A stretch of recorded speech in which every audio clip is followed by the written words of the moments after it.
Tiba-tiba tuan-tuan, Victor Chin keluar. Victor Chin keluar. Apa kedakwaan Victor Chin, tuan-tuan? Dakwaan Victor Chin mengatakan bahawa aset dia telah dibekukan seawal November 2025 atas dakwaan corporate mafia. Kalau 2025 atas dakwaan corporate mafia, aset dia telah dibekukan sebanyak 500, bukan syarikat tetapi saham dia 500 di 500 counter ke apa, telah dibekukan. Adakah corporate mafia itu tidak wujud? Itu satu persoalan yang besar sebenarnya. Rupanya corporate mafia dia dah ada seawal tahun lepas. Tahun 2025 dah disebut. Malah bukan setakat disebut, dah disiasat, dah dibekukan. Takkan Perdana Menteri tak ada laporan tentang perkara ini? Perdana Menteri cuma perlu tanya je, dakwaan Bloomberg ni betul ke? Ada corporate mafia? Mungkin dia tak tahulah. Mungkin Perdana Menteri ni bukan KDN. Mungkin dia tak tahu. So dia tanyalah pada Saifuddin. Budin, betul ke dakwaan corporate mafia ni? Pudin pun mungkin dah menteri. Mungkin dia tak tahu. Dia sibuk dengan 16 agensi lain. Panggillah SB, panggillah AMLA, panggillah Ketua Polis Negara. Briefing saya sikit pasal corporate mafia ni. Mungkin Anwar Ibrahim kata, okeylah yang tu dengan polis. Azam Baki bawah saya. Panggil Azam Baki. Zam, so sekarang ni corporate mafia, explain to me what happened. Mustahil lah pihak polis tidak akan bagi tahu kepada Pudin. Tidak akan bagi tahu kepada Anwar Ibrahim. Briefing kepada dia orang berkenaan dengan isu ni. Sebenarnya memang kami ada siasatan.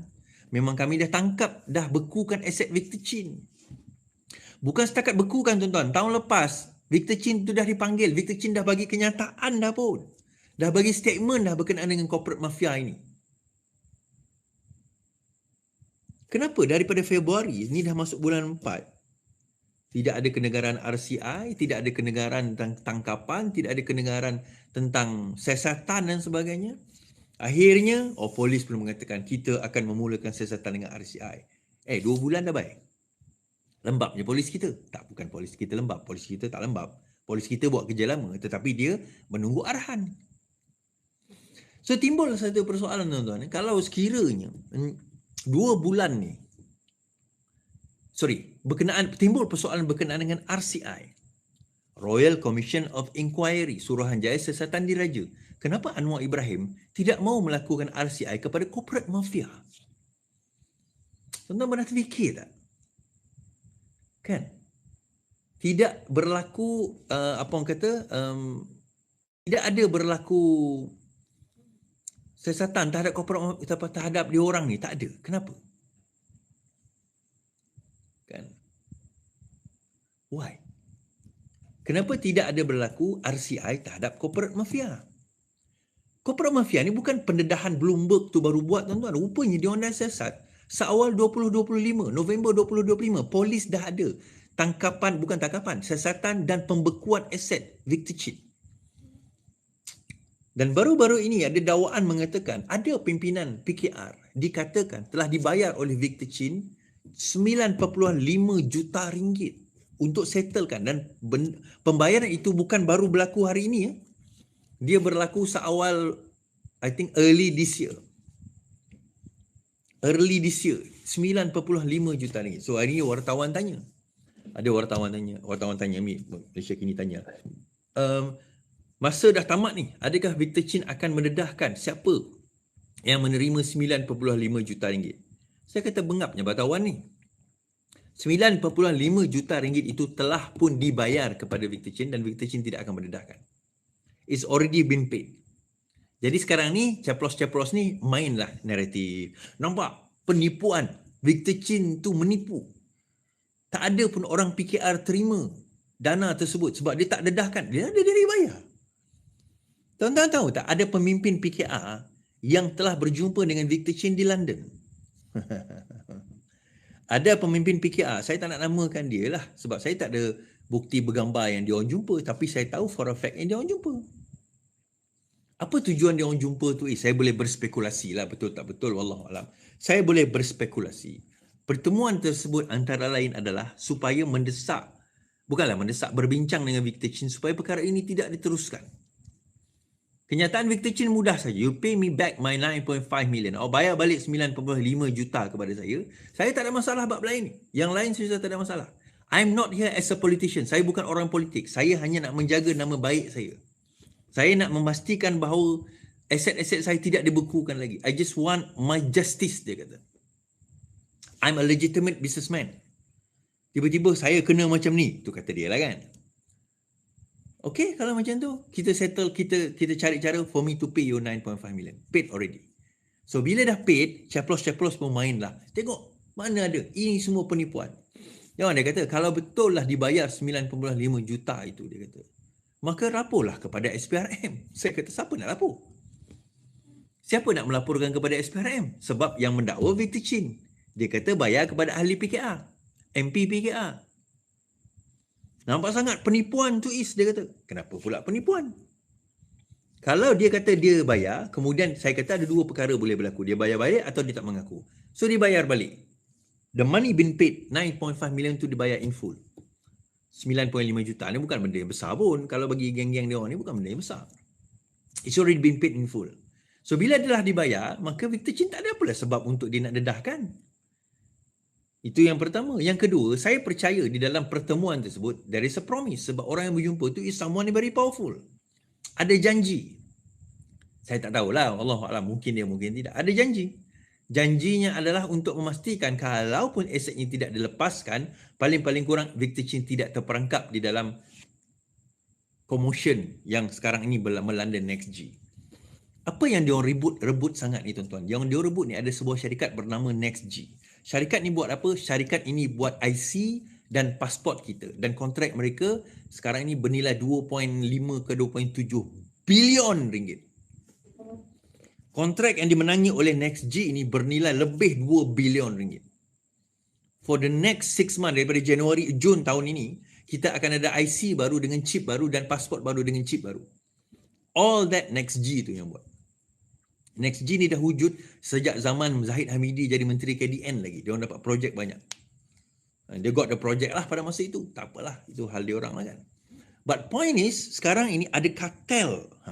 Kartel baru yang nak merebut NextG ni.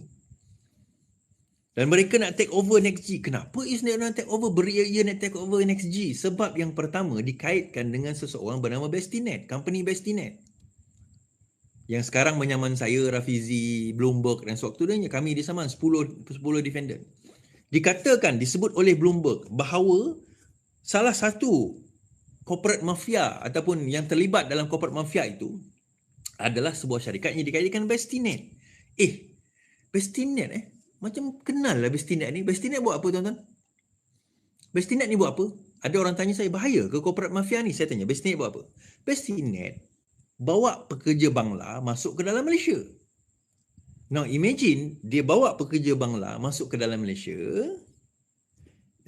Tuan-tuan nampak? Ini konspirasi teori. Dia boleh bawa masuk pekerja Bangla ke dalam Malaysia. Dia kontrol IC, dia kontrol pasport. Tuan-tuan tak rasa dia boleh kontrol pengundi? Kan? Tuan-tuan tak rasa dia boleh kontrol pengundi? Pasport dengan IC tuan-tuan, kalau 7 pemain itu boleh dipalsukan dokumen mereka kerana ada orang dalam di dalam KDN, I don't know, KDN ke JPN ke whatever. Kalau dah kontrol chip ni macam jantung, chip pasport, chip IC. Dia control the database, dia control the system. Takkan kita tak boleh slot in barang 10-20 ribu orang. So tuan-tuan rasa benda ni bahaya tak kepada negara? Saya bukan nak tuduh Bestinet buat macam tu lah, tetapi there is that risk. Risiko itu ada. Tiba-tiba company yang bukan asal warga negara Malaysia, tapi dah jadi warga negara lah kan, berminat untuk take over, hostile take over tau. Company bernama NextG. Kerana untuk mengelakkan perkara ini jatuh ke tangan orang lain, dihantar seseorang bernama Ishak Ismail. Dikatakan kawan baik Anwar Ibrahim masa zaman dia jadi Timbalan Perdana Menteri dahulu. Datang, beli saham, take over, ambil alih daripada daripada grup ini dan mereka letak jawatan, so akhirnya dipegang oleh Ishak Ismail dengan anak dia, dengan Datuk Abu Hanifah. Tuan-tuan tak nampak ke benda ni sebagai satu benda yang sangat berbahaya? Can't you see? Benda ini sangat berbahaya, tuan-tuan. Ini saya baru sebut tentang satu syarikat ni. Kita tak sebut lagi banyak benda-benda lain yang berlaku. Yang lain tu more kepada hostile takeover dalam keadaan macam mafia lah. Dengan menggunakan AMLA, dengan menggunakan SPRM. Tuan-tuan tak rasa benda ni perlu RCI ke? Tuan-tuan tak rasa ke perkara ini memerlukan negara mewujudkan Royal Commission of Inquiry? Satu siasatan yang besar. Tuan-tuan tak nampak benda ni sebagai satu benda yang besar? Tuan-tuan ingat benda ni main-main ke? Ini melibatkan maruah, kedaulatan, keselamatan negara. Sepatutnya kalau saya jadi kerajaan, saya cancel je kontrak NextG tu. Saya buat RCI, saya hold lah, bukan cancel, saya hold kontrak NextG tu. Kita buat siasatan, kita buat RCI, kita pastikan supaya benda itu tak jatuh ke tangan orang yang tak sepatutnya. Kenapa dia nak buat macam tu? Okey lah, mungkin kerana chip, kerana IC, kerana itu satu hal. Tetapi duit 2.5 bilion ringgit. Bilion, tuan-tuan. 2,500 juta. 1 juta tu ada 2,500 ke 700 kali. Dia pointing out kepada benda tersebut. Tuan-tuan tak rasa benda itu berbahaya? Kalau tuan-tuan tak rasa benda ni sebagai berbahaya, alah Is, tak ada apalah. Harga minyak tu lebih penting lah Is. Naik turun makan kita esok lebih betul penting. Saya bukan kata tak penting, penting. But if you can't see that, tuan-tuan tengok apa yang berlaku di Sabah.